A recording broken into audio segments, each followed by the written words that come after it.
you couldn't say anything. Yep. It's swinging back the other way now, and people are sick of that shit. I know, I agree. Like I said, my show is brand new, but growing really quick because I'm having these type of conversations. Yours is big, even though you're exiled. It's like people are sick of this shit. They're pushing back against cancel culture. Like, people are sick of these fake fuckers not talking about real issues, not wanting to touch on the touchy subjects. But you're in that. You're coming in that place where it's iffy. Yeah, I know. I still might get canceled, but That's what I said. It's iffy. I never used Twitter. I had an account. My manager tweets sometimes, but during they shut the country down for COVID, then BLM, I got so frustrated. I grabbed my phone, started hitting a few tweets.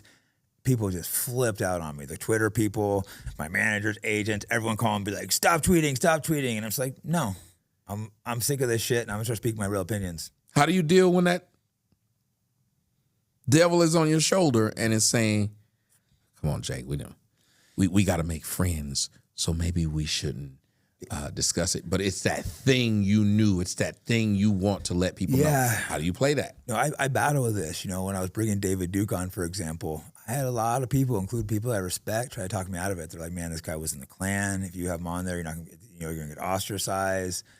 But the thing is, I'm like, people got to have these conversations. And I also already told David Duke I'd bring him on, and I'm big on keeping your word, And so I told the guy I'm going to do it.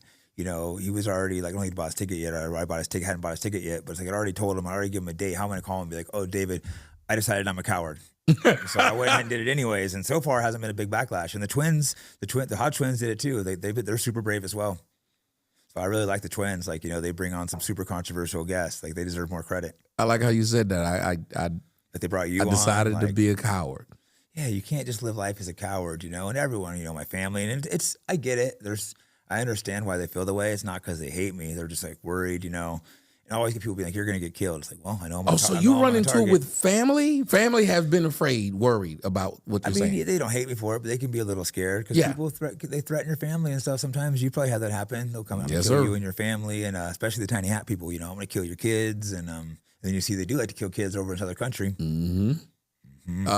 A discussion that I have some friends who are Palestinian, and they were like, "Man, you got to let us come on your show and talk about our side." Why do you think it was considered anti-Semitic to just hear? Because what it seemed like the through line of what we've been talking about is actually being open to talk to people about tough issues. Yeah. But that's what they don't want to have happen. They don't want that discussion.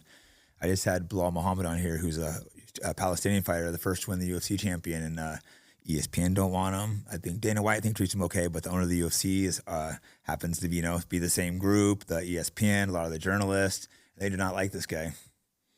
You can see it's like they don't want him there as a representation of the people they're trying to wipe out. It is crazy that the discussion can't be had.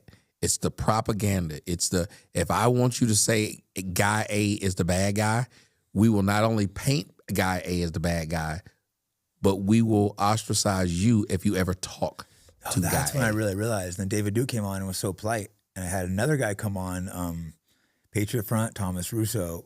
I haven't aired it yet. That's going to be because I haven't even told anyone over here on this one because it's so controversial. And I got so much pushback from David Duke, and he was so polite. So he is I don't think he calls himself a white nationalist, but he's an all-white group. But he said nothing hateful towards minorities. Doesn't think they should be expelled from the country. I was trying to be like, well, what are your views?